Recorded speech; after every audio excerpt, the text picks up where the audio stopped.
March 20th, 1967, 0300 hours. Something impossible happened at one of America's most secure military installations, a nuclear missile facility. Unknown craft hovering in the sky caused strategic nuclear weapon systems to completely shut down. Welcome to Shelley's Mystery Files. Today I'm going to share with you one of the most classified and disturbing events of the Cold War era.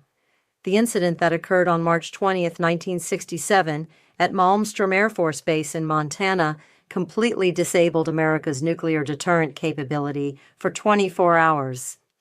Colonel Henderson, could you first introduce yourself and explain your role at Malmstrom Air Force Base? Hello, Shelley.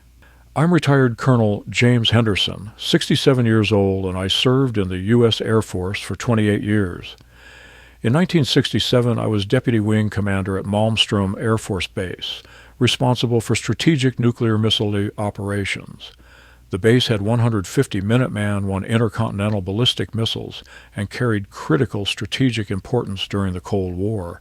What was the strategic importance of Malmstrom Air Force Base, and how were nuclear missile operations conducted at that time? Malmstrom was a critical component of America's nuclear triad.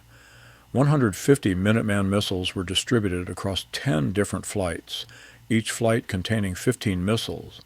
Each missile carried nuclear warheads and was maintained at 24/7 ready status as a deterrent against the Soviet Union.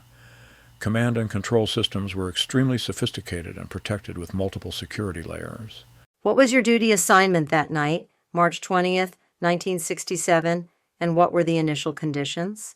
As Deputy Wing Commander, I had night operations oversight responsibility. It was a normal busy night, routine nuclear alert status, all systems operational. Weather conditions were clear, typical Montana March evening. Personnel strength was normal, security patrols were active, everything was standard procedure according to protocol. When did the first unusual activity reports start coming in, and what was your initial response? At approximately 2:45, the first reports came from base security police. Multiple security teams on perimeter patrol were reporting unknown lights. Initially, we thought it might be a civilian aircraft emergency or a training exercise misunderstanding, but the Flight Operations Center confirmed no scheduled military aircraft activity in the area. What were the detailed reports from security teams, and how specific were the visual observations? Very specific descriptions. Teams reported bright white lights, sometimes red-orange coloration, hovering motionless above missile sites. Objects appeared metallic during brief illumination moments, estimated size 30 to 50 feet in diameter. Movement patterns unlike any known aircraft, sudden stops, rapid acceleration, silent operation. Was this silent operation immediately concerning from a security perspective? How was it different from normal aircraft behavior? Extremely concerning. Military aircraft always produce significant noise. Jet engines, rotor sounds, something. These objects were completely silent, even at low altitude. Movement capabilities beyond any known technology, hovering motionless, then instant acceleration to high speed without transition period. When did the first alarm reports come from missile control facilities, and what types of malfunctions occurred? At 3:17, we received an emergency call from Echo Flight Launch Control Center. Missile guidance systems were simultaneously malfunctioning. Communication links were dropping. Status indicators were showing offline condition. Within minutes, similar reports started coming from Foxtrot, Gulf, and hotel flights. Had these simultaneous malfunctions been experienced before in your normal operational experience? Never. Individual missile technical problems were occasional, but multiple flight simultaneous failures were impossible under normal circumstances. Each flight had independent systems, separate power sources, different communication channels. Coordinated system failure suggested external interference on a massive scale. What were the detailed reports from personnel at the missile launch control centers? Could they describe technical specifics? Control officers reported complete loss of strategic alert capability. Missiles were showing no-go status across all systems. Computer terminals were flickering. Communication equipment was experiencing static interference. Some facilities reported complete electrical power fluctuations affecting backup systems. Was the electromagnetic interference pattern familiar? Had you observed similar effects in previous technical incidents? We had never experienced such comprehensive electromagnetic interference. Normal power grid problems or solar activity wouldn't affect hardened military systems simultaneously. Missile facilities were specifically designed to withstand electromagnetic pulse from nuclear detonation. This interference far exceeded design parameters. How were crisis response procedures activated at the command center? What was the chain of command reaction? We immediately implemented DEFCON procedures, notified Strategic Air Command Headquarters, contacted the Pentagon. The wing commander was awakened. All senior staff were recalled to base. Priority communication was established with Washington. D.C., we briefed the Joint Chiefs of Staff about the strategic capability loss.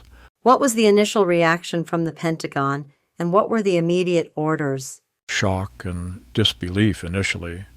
Orders were immediate investigation, technical teams mobilization, complete information blackout. Need to know basis only classification was imposed. Media contact was absolutely forbidden. Personnel were sworn to secrecy under military oath. When did technical investigation teams arrive, and what were the initial findings? Technical teams arrived at dawn, approximately 6 a.m. They conducted systematic inspection of missile sites, electronic equipment analysis, communication systems testing. Preliminary findings: no physical damage, no obvious technical failure, no explanation for simultaneous system shutdown. How was this no obvious technical failure finding interpreted? Were alternative explanations considered? Engineering teams were baffled. Missiles were designed for reliability, with redundant systems and multiple backup procedures. For entire flights to go offline simultaneously without mechanical failure suggested an external factor beyond conventional understanding. Some whispered about electromagnetic warfare, but no known technology was capable. Did security patrols' visual observations show temporal correlation with the technical failures?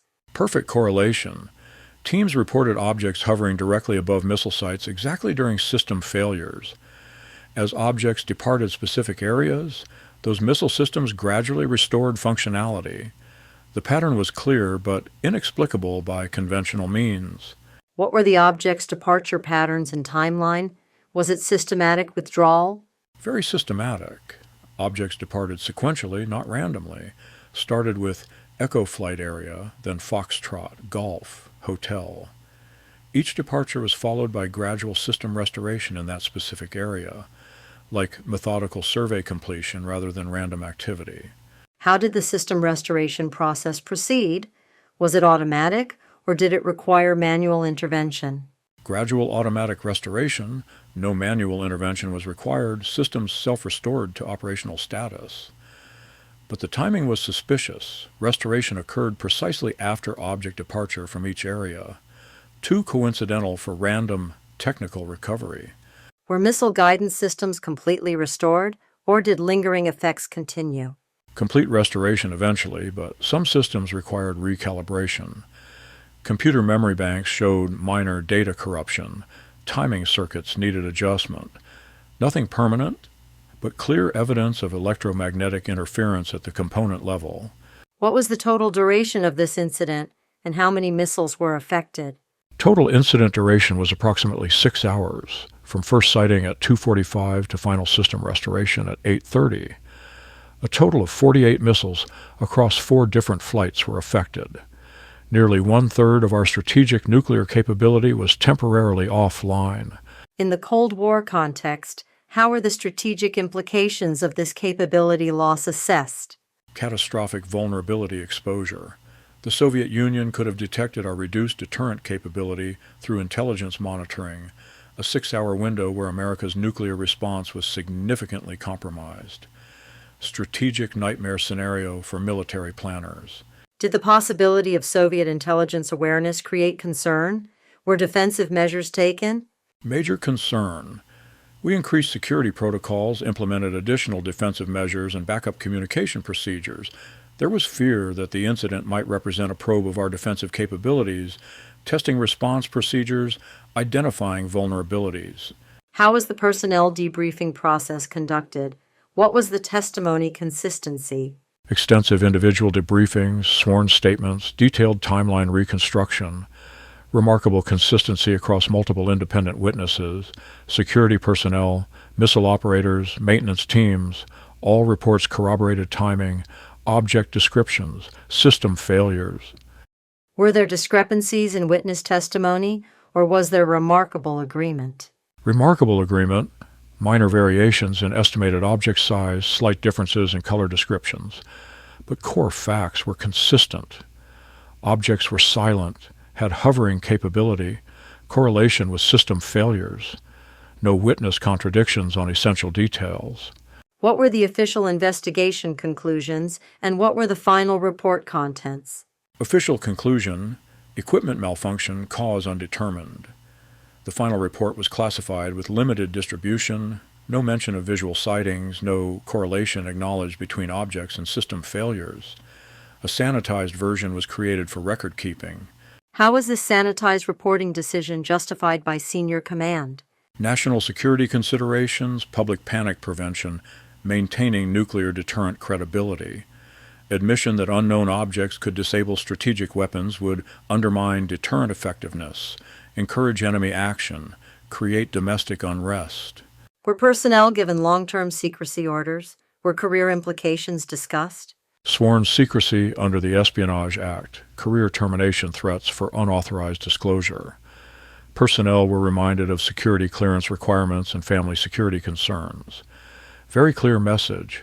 Silence was required for national security. How did this experience change your worldview? Was your confidence in military technology affected? Fundamental shift in understanding reality. 28-year military career, exposure to classified technology, understanding of defense capabilities. This incident demonstrated technology far beyond human achievement, capabilities we couldn't comprehend or defend against. Did similar incidents occur later at Malmstrom or other nuclear facilities? I'm aware of similar reports from other facilities, Warren Air Force Base, F.E. Warren, Minot. The pattern suggested systematic interest in nuclear weapons systems, not an isolated incident, but part of a broader phenomenon affecting strategic defense installations. How are the strategic implications of this pattern assessed by military leadership? Deep concern about vulnerability of the nuclear deterrent was experienced at the system level.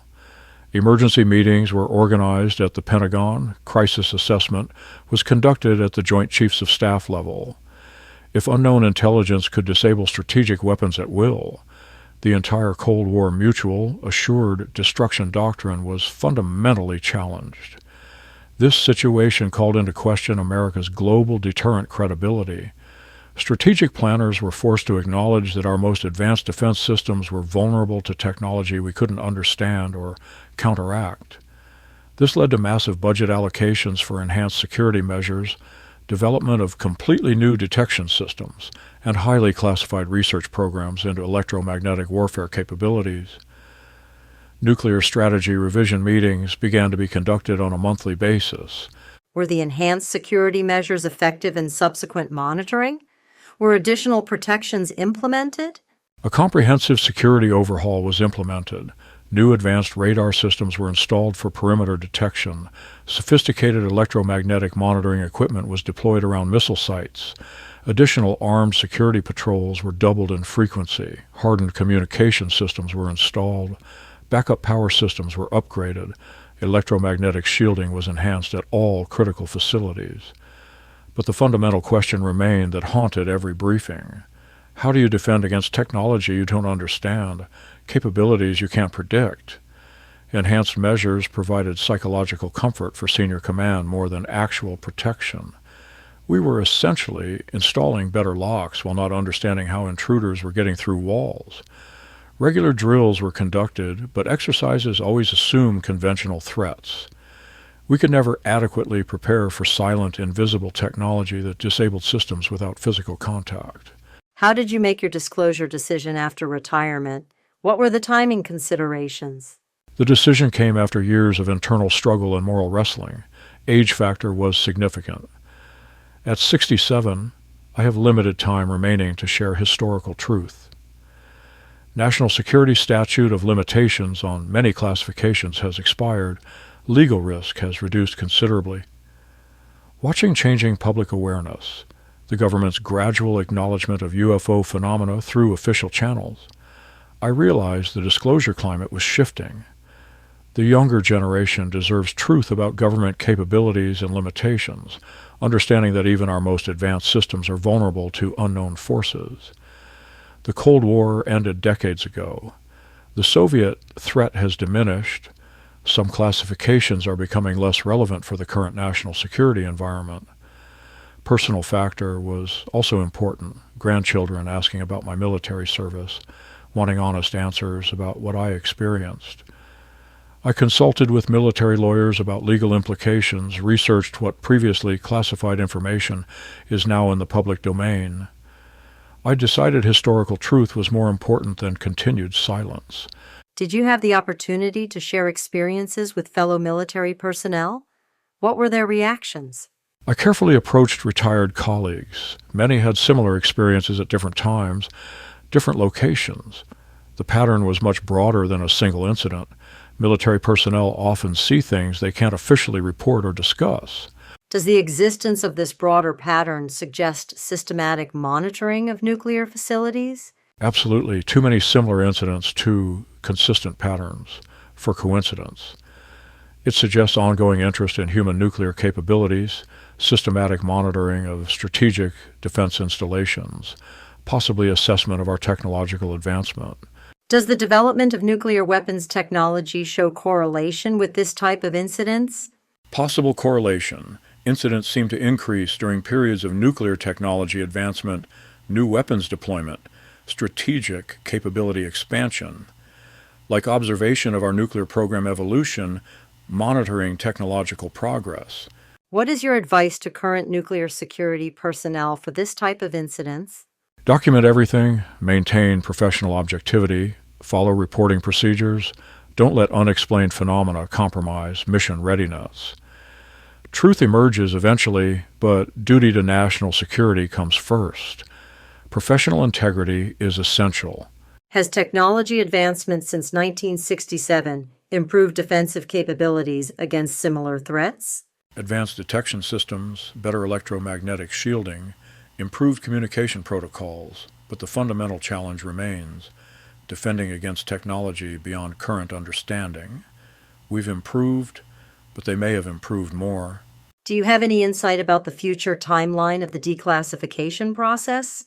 Some documents have already been released through the Freedom of Information Act. More are becoming available as time passes. Full disclosure may never occur due to ongoing security concerns, but gradual revelation is continuing. Truth eventually emerges. Finally, what is your final message to military personnel who experience similar encounters? Duty, honor, truth. Serve your country faithfully, protect national security, but don't ignore reality. Document truth for future generations. Sometimes the most important service is bearing witness to extraordinary events, preserving accurate accounts for history. Colonel Henderson, thank you for sharing this incredible nuclear facility incident with us. Your courage to speak out after 50 years is invaluable for history. Thank you, Shelley. I hope my account encourages honest examination of these phenomena. Military personnel have a responsibility to truth as well as security. Sometimes they conflict, but history judges which choice was right. Colonel James Henderson's experience at Malmstrom Air Force Base in 1967 shows that unknown intelligence systematically monitored and temporarily disabled America's nuclear capabilities. The detailed testimony from a senior officer with a 28-year military career reveals how profound the national security implications of this phenomena are. If you've had similar experiences or have questions about these topics, please share with us in the comments. Don't forget to subscribe to Shelley's Mystery Files channel, and see you in our next explosive story.